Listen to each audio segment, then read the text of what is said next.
Le conseil départemental des jeunes est une assemblée de collégiens du Doubs. Il regroupe une quarantaine d'élèves de 5e et de 4e. Il y a un élu par collège dans le Doubs et leur mandat dure 2 ans. Les jeunes se réunissent plusieurs fois par an lors d'assemblées plénières, lors de journées découvertes du patrimoine culturel et historique du département et lors de réunions de bassin.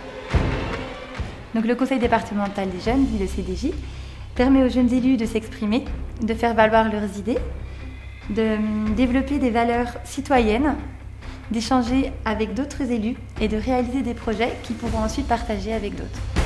Le CDJ est divisé en 3 bassins, celui de Besançon, de Montbéliard et de Pontarlier.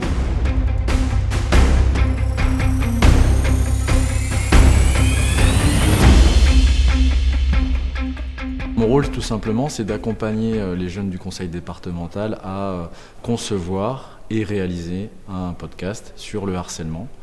L'idée, c'était vraiment de les accompagner déjà sur l'écriture, en se posant la question de l'intention. Ça veut dire, finalement, qu'est-ce que l'on veut faire et surtout, comment on veut le faire. En étant présidente du conseil départemental des jeunes, c'est de prendre des décisions en quelque sorte et aussi de donner la voix sur les choses que nous faisons. Les élèves viennent énormément en vie scolaire rapporter des difficultés, des situations dans le collège.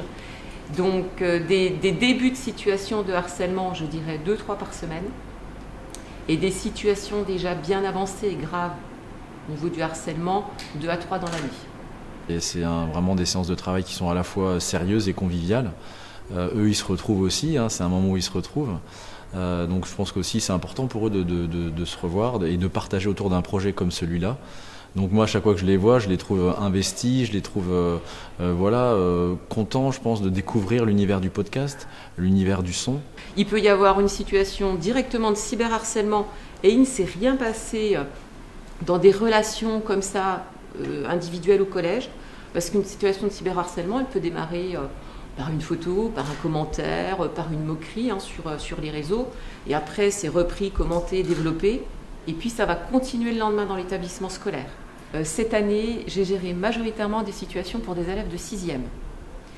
Alors, soit parce que c'était pas traité les 2 années précédentes, ça a été un petit peu compliqué, on sort d'une période avec des situations de confinement, des difficultés à gérer en classe, des difficultés à l'arrivée au collège, et la majorité des situations de 6e en fait étaient liées à des relations et des situations de harcèlement qui ont démarré au CM2.